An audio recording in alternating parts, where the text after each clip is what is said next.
వాళ్ళ రిలేటివ్ అని చెప్పి ఎక్కువ చీరలు తీసుకోవడానికి లేదు. దయచేసి చాలా పకడ్బందీగా మంచిగా ఈ చీరలు పంపిణీ చేయాలని అందరికి కూడా విజ్ఞప్తి చేస్తున్నాం.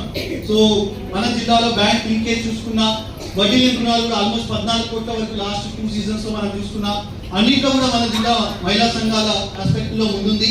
ముఖ్యంగా నేను ప్రత్యేకంగా మిమ్మల్ని అభినందించాల్సిన ఇంకొక activity NFBS, national family benefit scheme లో ఎవరైనా మరణిస్తే 20,000 రూపాయలు వారి తక్షణ అకౌంట్ లో ఇస్తాం.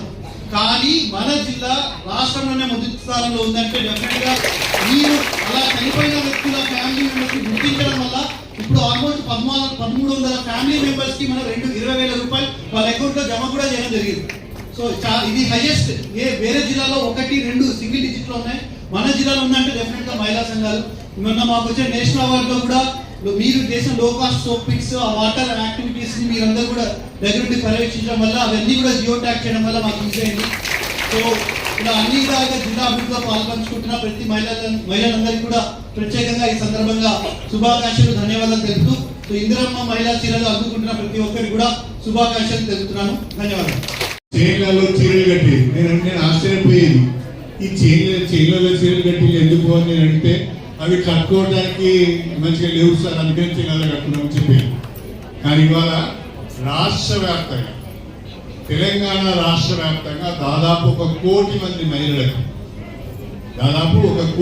మహిళలకు, ఒకే రంగుతో కూడిన చక్కటి సీతాకోక చిలుక వన్నెగలిగిన చీర. అవునా? ఎంత బ్రహ్మాండంగా ఉన్నది ఆ బాటలు చూడండి, ఎంత బ్రహ్మాండంగా ఉన్నది. నేను నా బిడ్డ కూడా అంటే బిడ్డ మా ఎంపీ గారు కూడా ఒక చీర అడుగుతున్నాను.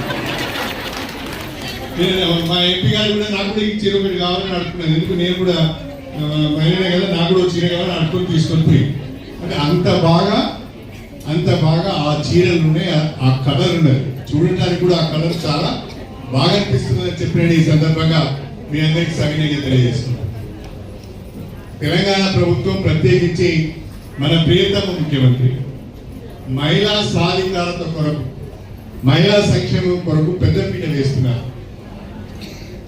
రాష్ట్రంలో సీఎం గారు రేవంత్ రెడ్డి గారు పదవి బాధ్యతలు చేపట్టిన నాటి నుండి ఈ రోజు వరకు కూడా ఇంతకుముందు మన కలెక్టర్ గారు చెప్పినట్టుగా ప్రతి పని, ప్రతి అభివృద్ధి కూడా మహిళా పేరుతోనే